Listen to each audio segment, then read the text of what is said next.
Salut à toutes et à tous, c'est Siwed et aujourd'hui on se retrouve sur une vidéo un peu spéciale. Pas du tout, hein, c'est comme toutes les autres vidéos, mais en soi c'est juste, ça ne concerne pas un TCG, ça concerne cette fois-ci un jeu de société. Pour si vous ne le connaissez pas, sinon le nom est dans le titre techniquement, Love Letter. Alors Love Letter c'est tout simplement un petit jeu de cartes en société entre amis.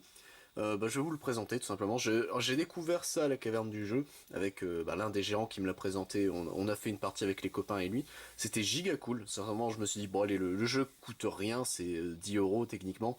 Vas-y, je vais lui en prendre un exemplaire et comme ça je pourrais rejouer de temps en temps soit avec les copains, soit avec la famille tout simplement. Donc voilà comment se présente le jeu. Donc déjà c'est dans une espèce de tout petit, vous savez, sachet velours quoi. Alors déjà j'aime beaucoup, ça fait vraiment petite bourse que tu sors comme ça en mode tu veux jouer. En vrai c'est assez mignon. Hop, du coup ça s'ouvre ainsi.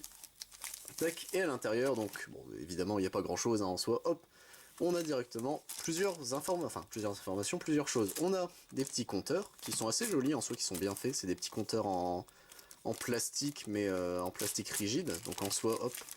Vous voyez comme ça, donc avec le logo justement de Love Letter que je mets à l'envers je crois, oui, la balance elle est dans l'autre sens, voilà.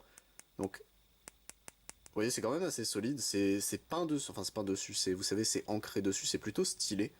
C'est vraiment très très sympa, j'aime beaucoup la texture de ces trucs là, donc vous allez comprendre à quoi ils servent juste après. Hop, tac, une fois ça passé, on a ici le plus important, c'est en soi le deck de cartes et les instructions et manuel, les petites instructions du jeu, hop là, qui est vraiment extrêmement simple à prendre en main en soi le jeu, c'est ça qui m'a surpris en fait. Les jeux de société j'ai toujours un peu de mal parce que il faut te bouffer un livre de règles qui est épais comme mon pouce quoi, qui est vraiment gros comme tout. Et là bah voilà le livret de règles, on dirait un livret de règles Yu-Gi-Oh sincèrement. Donc Love Letter etc. Donc hop, livret de règles. Est-ce qu'il y a le nom du monsieur qui l'a fait? Je sais que c'est japonais d'origine il me semble Love Letter. Mais écoutez, donc présentation, le matériel, les 21 cartes personnages, les 6 cartes références, 12 pions faveur, donc c'est ces petits trucs là, hop, et un sac en tissu, bon ça, etc. La mise en place, donc pour pouvoir jouer tout simplement, les différentes règles, le déroulement d'une partie, et tout simplement après c'est de l'explication comment remporter la partie, etc. Mais aussi les effets des cartes, qui sont plus détaillés, il y a également des interactions entre les cartes, donc ça c'est vraiment cool, et voilà, basiquement c'est juste ça le jeu, c'est très peu de cartes, donc en gros je vais vous montrer à peu près comment ça se joue. Donc on a nos 21 cartes personnages, je vous présenterai après, hop. Ça c'est alors une petite carte qui restera avec vous tout le long de la partie, c'est tout simplement un descriptif rapide des cartes. Donc à gauche vous avez la valeur des cartes, le nom de la carte, le nombre d'exemplaires de la carte qu'il y a dans les 21 cartes ici, et un effet, un court extrait de l'effet que représente la carte. Donc ça vous en avez 6 puisque le jeu ça peut se jouer soit de 2 joueurs ou jusqu'à 6 joueurs, donc ça c'est sympa. Hop là. Et écoutez messieurs dames, je vais vous présenter les cartes et après je vous ferai une simulation on va dire d'une partie. Donc nous avons une espionne ici, donc l'espionne a une valeur de 0. Et à la fin de la manche, si vous êtes le seul joueur encore en lice qui a joué ou défaussé l'espionne, vous gagnez un point de faveur, donc techniquement vous gagnez un jeton en plus. Le but quand on est à 6 joueurs c'est d'avoir 3 de ces jetons, donc ça permet d'accélérer la partie en soi. On en a une deuxième d'espionne. Pour le garde, on en a 6 si je me rappelle bien, oui on en a 6, donc le garde a une valeur de 1. Choisissez un autre joueur en nommant et nommer un personnage autre que le garde. Si le joueur choisit a cette carte en main, il perd la partie, donc en soi le garde est là pour essayer de gunshot on va dire des joueurs, donc il y en a 6, hop là, voilà. Une valeur de 2, c'est le prêtre. Donc choisissez un autre joueur et vous regardez sa main, gratuitement. Donc le prêtre, on en a 2, hop là. Ensuite, pour une valeur de 3, on a le baron, pareil qui est en 2 exemplaires. Choisissez un autre joueur et comparez discrètement vos mains. Celui dont la carte a la plus faible valeur quitte la partie. Donc vraiment, si vous avez une autre carte en main, vous allez voir, le baron peut être assez fort, pardon. Ensuite, on a une servante d'une valeur de 4 qu'on trouve en x2 dans le deck. Donc jusqu'à votre prochain tour, les effets des autres joueurs ne peuvent pas vous cibler. Donc c'est de la protection, c'est plutôt cool. On a le prince qu'on a en x2 pareil. Enfin pour l'instant on est encore sur du x2.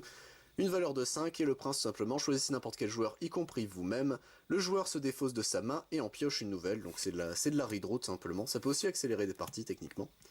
En x2, on trouve le chancelier pour une valeur de 6.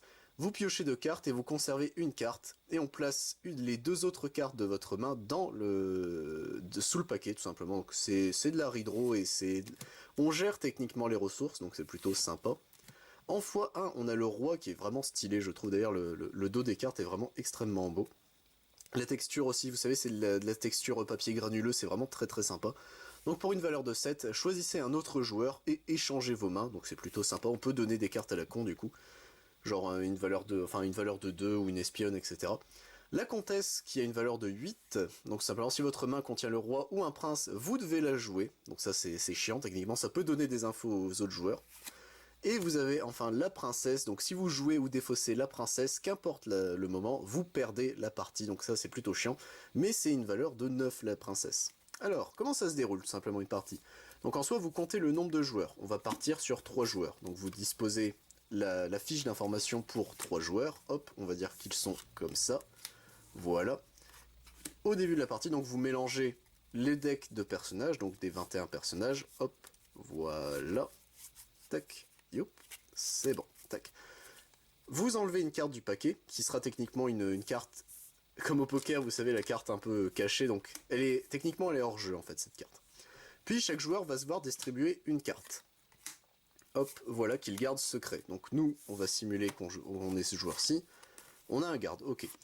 Bon, techniquement, pour déterminer le joueur qui commence en premier, c'est le dernier qui a ouvert une lettre manuscrite. Donc bon, ça n'arrive jamais, quoi.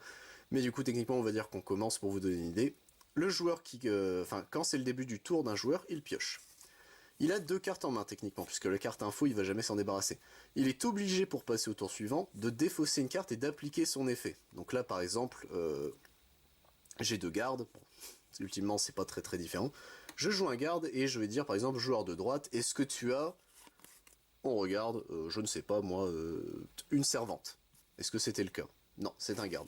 Bon alors ça je suis pas censé le savoir, mais du coup l'autre, par fair play, doit me dire non, je n'ai pas de servante. Ok, y a pas de souci, donc moi j'ai à nouveau une carte en main, mon tour est fini puisque j'ai défaussé ma carte, et c'est au tour du deuxième joueur de jouer. Le deuxième joueur, lui, bon, il a que des gardes, j'ai vraiment bien mélangé encore une fois. Pareil, donc il suit le même procédé. Joueur 3, est-ce que tu as, je ne sais pas moi, un prince par exemple? Non, je n'ai pas de prince. Ok, on lui fait confiance. Il pioche et on continue la partie, ainsi de suite. La partie se termine si tous les joueurs sont morts ou ont quitté la partie, c'est-à-dire si par exemple le garde touche, en mode est-ce que tu as le joueur 1, est-ce que tu as un prêtre? Oui. Donc le joueur qui a le prêtre défausse sa main et dit oui, j'avais bien un prêtre, tu m'as battu.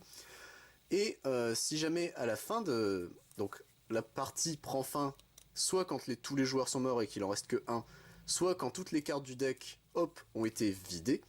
Dans ce cas-là, bon là techniquement quelqu'un serait mort hein, s'il a défaussé la princesse. Mais du coup, à la fin de cette partie, donc on compare la valeur des cartes, hop, tac, donc là par exemple, lui il faut qu'il se défausse de 1. Tous les joueurs dans notre situation auraient par exemple un garde. Alors, dans le cas où il y aurait une valeur plus grande, par exemple il reste que 2 joueurs, on va dire 0 contre 1, le joueur qui avait le garde gagne la partie et gagne du coup un jeton faveur, qui est hop, juste ici. Dans le cas par exemple d'une égalité, les 2 joueurs gagnent, enfin ou tous les joueurs qui ont une égalité techniquement, gagnent un jeton faveur. Donc voilà, ça vous donne un petit peu, et le but c'est tout simplement donc de gagner tous les jetons faveur afin de gagner le cœur de notre petite princesse. Hop, et bah du coup c'était une espionne qui était là. Donc voilà, donc c'est vraiment un petit jeu court. Vraiment c'est, vous savez, vous sortez ça en mode vous faites chier soit dans le train, soit avec des amis ou autre, ou juste vous êtes étudiant.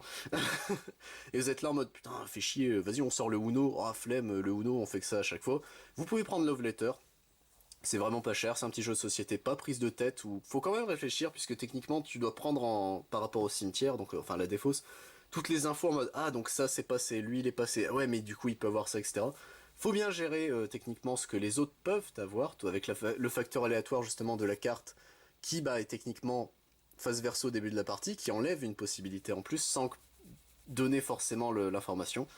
C'est vraiment sympa, en vrai ça a été une très bonne découverte. Je remercie du coup Simon de la Caverne du Jeu de nous l'avoir montré, parce que bah, le jeu est vraiment sympa. Moi en tout cas messieurs dames, je vous retrouve pour d'autres vidéos, que ce soit du Yu-Gi-Oh, du Dragon Ball, du Digimon, du Pokémon, du Magic ou du Final Fantasy. C'était Siwed. A plus tout le monde.